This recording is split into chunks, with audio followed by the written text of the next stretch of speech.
Assalamualaikum warahmatullahi wabarakatuh.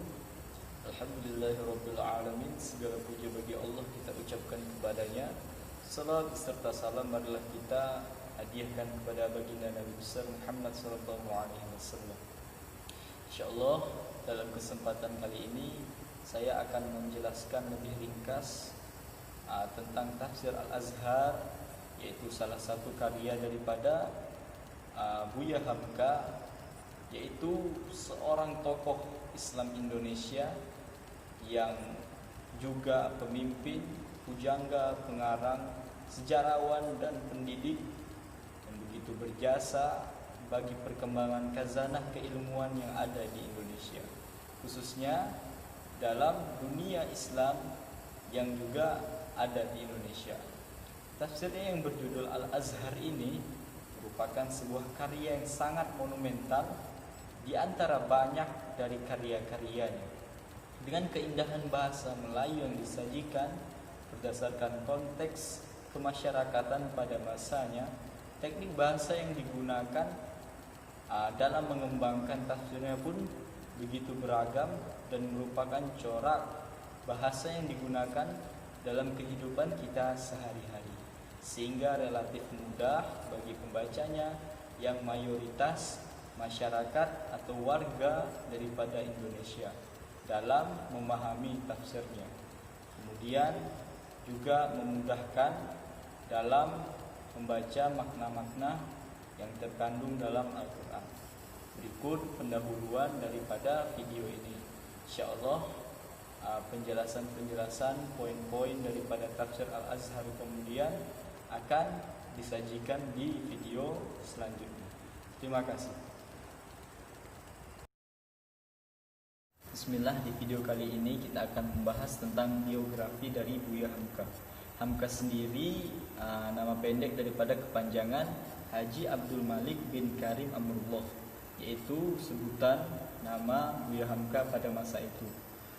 Dilahirkan di tanah Sinai, desa Sungai Batang di tepi daratan Maninjau, Sumatera Barat, tepatnya pada tanggal 16 Februari 1908 Masehi, bertepatan pada 14 Muharram 1326 Hijriah. Beliau juga dilahirkan dari dua orang pasangan, ayah dan ibu, yang ayahnya bernama Profesor Haji Abdul Karim Amrullah, yaitu salah satu ulama besar juga di Sumatera Barat pada masa itu, yang dikenal dengan nama Haji Rasul, dan ibunya bernama Syafiah binti Bagindo dan Batuah. Itu silsilah daripada keluarga. Kemudian pribadi beliau mengawali pendidikannya dengan mengaji dengan orang tuanya sampai khatam. Kemudian mereka sekeluarga pindah dari Maninjau ke Padang Panjang pada tahun 1914 Masehi. Di usia yang 7 tahunnya, Syekh Abdul Karim Amrullah memasukkan seorang Hamka ke sekolah desa. Kemudian beliau mendengar bahwasanya Zainuddin Labai Al-Yunusi membangun sekolah diniyah yang di waktu sore hari.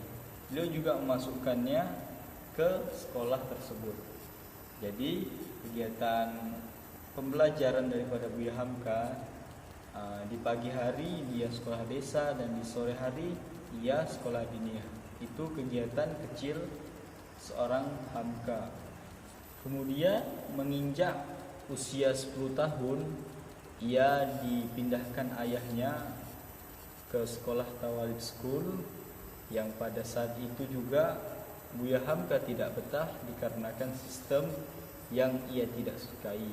Jadi semasa dia sekolah di Tawalib itu, ia melarikan diri ke perpustakaan yang didirikan oleh Zainuddin Labai Al-Yunusi tadi, atau disebut juga dengan perpustakaan Zainaro.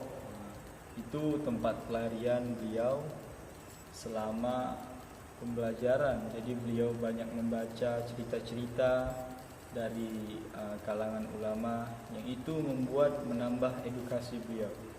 Kemudian beliau juga pernah dipindahkan sekolahnya ke Prabek. Di situ juga beliau tidak betah. Jadi total keseluruhan masa pendidikan formal yang pernah ditempuh oleh Buya Hamka sendiri sekitar 7 tahun, yaitu antara 1916 sampai 1924. Lalu beliau pindah ke Yogyakarta. Kemudian memasuki usia yang sudah menginjak dewasa, Buya Hamka sendiri melanjutkan menjadi seorang pengajar, pertama di salah satu aktivitasnya guru agama di perkebunan tebing tinggi. Kemudian ia melanjutkan di Universitas Islam Indonesia, Universitas Islam Jakarta, dan Universitas Muhammadiyah. Lalu ia melanjutkan ke perguruan-perguruan tinggi yang ada di Indonesia. Kemudian di samping itu Hamka juga menjabat sebagai seorang pegawai tinggi agama yang dilantik langsung oleh Menteri Agama Indonesia. Kemudian Buya Hamka merupakan juga tokoh yang aktif dalam bidang media massa. Hamka pernah menerima beberapa anugerah tingkat nasional dan internasional juga, ya, yang diberikan oleh anugerah kehormatan Ustaziah Fahriyah Dr. Honorius Kausa, Universitas Al-Azhar, Kairo, Mesir. Berapa apresiasi daripada keilmuan beliau. Bismillah, kita lanjutkan latar belakang penulisan kitab Tafsir Al-Azhar. Nama Al-Azhar sendiri mirip dengan penamaan ketika pergantian Masjid Kebayoran Baru diganti oleh rektor daripada Al-Azhar, kampus Al-Azhar Kairo, Mahmud Shaltut, yang diberi nama Al-Azhar, Masjid Al-Azhar. Jadi nama Tafsir Al-Azhar sendiri terinspirasi dari nama masjid yang diberi nama Al-Azhar juga dari Mahmud Shaltut. Harapan digantinya nama masjid tersebut agar benih keilmuan dan pengaruh intelektual tumbuh di Indonesia. Penafsiran Hamka dimulai dari surah Al-Kahfi pada juz 15. Tafsir ini menemui sentuhan awalnya penjelasan syarah yang disampaikan di Masjid Al-Azhar. Catatan yang ditulis sejak 1959 ini telah dipublikasikan dalam majalah dengan tengah bulan yang bernama Gema Islam. Jadi tafsir ini menjelaskan juga latar hidup penafsirnya secara logis. Ia menzahirkan watak masyarakat dan sosio budaya yang terjadi pada saat itu. Selama 20 tahun tulisannya mampu merekam kehidupan dan sejarah sosiopolitik umat yang getir dan menampakkan cita-citanya untuk mengangkat pentingnya dakwah di Nusantara. Penahanan atas dirinya malah memperkuat ihtizam dan tekad perjuangannya, serta mampu mencetuskan semangat dan kekuatan baru terhadap pemikiran dan pandangan hidupnya. Jadi ketika ia menyusun kitab tafsir ini, dia ditangkap oleh Presiden Soekarno dan dimasukkan ke penjara selama 2 tahun. Selama 2 tahun tersebut ia habiskan dengan menulis beberapa kitab atau beberapa jilid kitab tafsir Al-Azhar tersebut. Tafsir Al-Azhar sendiri ditulis berdasarkan pandangan dan kerangka manhaj yang jelas, merujuk pada kaidah bahasa Arab, tafsiran salaf, asbabun nuzul, nasikh wa mansukh, ilmu hadis, ilmu fiqh, sebagainya. Ia turut menzahirkan kekuatan dan ijtihad dalam membandingkan dan menganalisis pemikiran mazhab. Di tafsir ini merupakan pencapaian dan sumbangan terbesar Hamka dalam membangun pemikiran dan mengangkat tradisi ilmu yang melahirkan sejarah terpenting yang dalam penulisan tafsir ini dilakukan tafsir di Nusantara. Adapun tujuan terpenting dalam penulisan tafsir Al-Azhar tersendiri adalah memperkuat dan memperkukuh hujjah para mubaligh dan mendukung gerakan dakwah para mubaligh. Insyaallah kita melanjutkan tentang metode dan aliran daripada penafsirannya. Di sini terbagi menjadi 3 fokus. Yang pertama menurut sumber penjelasannya, yang kedua menurut susunan penjelasannya, yang ketiga menurut cara penjelasannya. Yang pertama menurut sumber penjelasannya, Buya Hamka sendiri mengambil atau menggunakan metode tafsir al-iqtiran, yang dimana karena penafsirannya tidak hanya mengambil daripada Al-Quran, Sunnah, pendapat sahabat dan tabi'in atau riwayah-riwayah, tetapi banyak mengambil daripada atau menggunakan birro'yu atau dengan logika. Apalagi di sini yang terkait daripada ayat-ayat kauniyah atau ayat-ayat yang berdasarkan pengetahuan. Yang kedua yaitu menurut susunan penafsirannya, Buya Hamka sendiri menggunakan metode tahlili karena dimulai dari surah Al-Fatihah kemudian sampai surah An-Nas. Yang ketiga yaitu menurut cara penjelasannya. Hamka di sini menggunakan metode muqarrar, yaitu tafsir berupa penafsiran kelompok ayat-ayat yang berbicara dalam suatu masalah dengan membandingkan antara ayat dengan ayat atau ayat dengan hadis, dan dengan menonjolkan segi-segi perbedaan tertentu antara objek yang dibandingkan dengan cara memasukkan penafsiran dari ulama tafsir yang baik.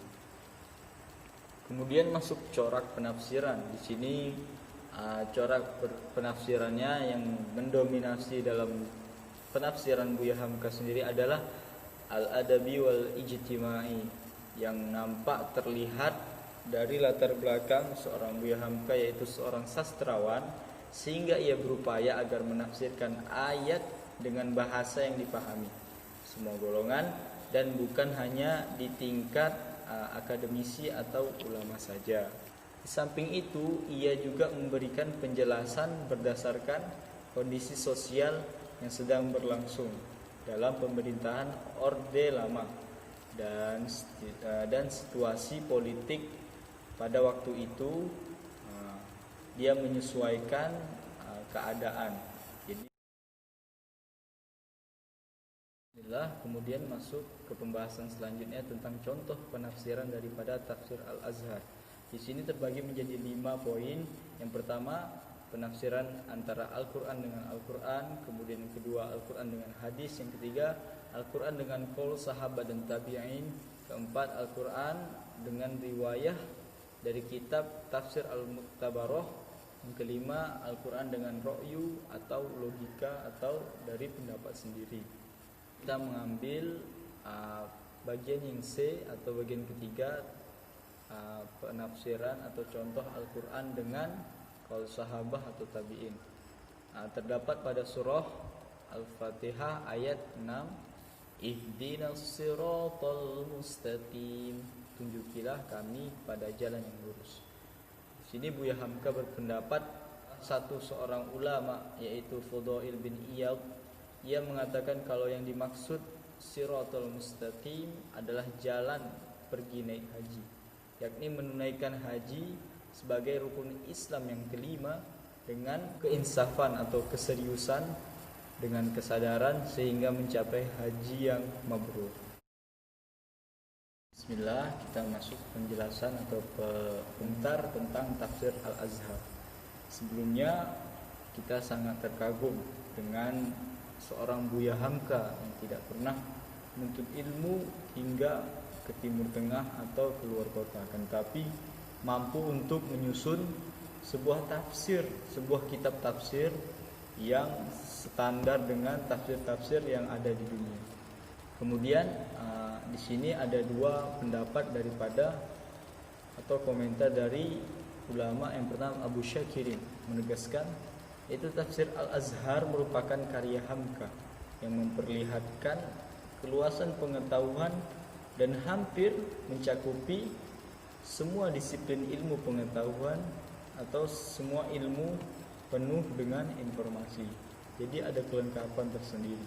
Kemudian pendapat kedua daripada Muhammad Syauqi Zahir, yaitu tafsir beliau berpendapat tafsir Al-Azhar merupakan kitab tafsir Al-Quran yang lengkap dalam bahasa Melayu, yang boleh dianggap sebagai yang terbaik pernah dihasilkan untuk masyarakat Melayu.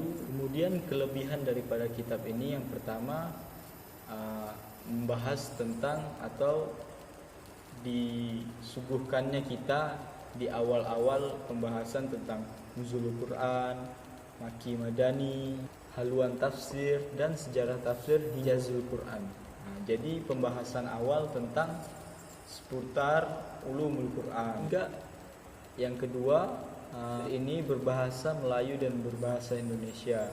Yang ketiga, beliau juga tidak hanya menafsirkan dengan pendekatan bahasa saja, ilmu-ilmu sosial dan usul fikih, tetapi dengan bidang ilmu yang lainnya. Empat atau yang terakhir, yaitu beliau sangat selektif atau sangat berhati-hati dalam mengambil pendapat ulama. Ketika ulama tersebut bertentangan dengan Al-Quran, beliau juga akan menolaknya. Kemudian adapun kekurangan daripada tafsir Al-Azhar sendiri, yang pertama terdapat dalam tersebut, yaitu ketika hadis dicantumkan hanya artinya saja tanpa menaruhkan matan hadis tersebut.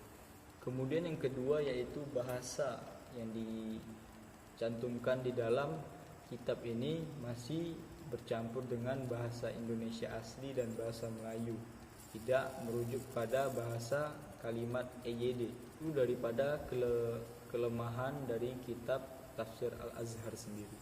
Terima kasih.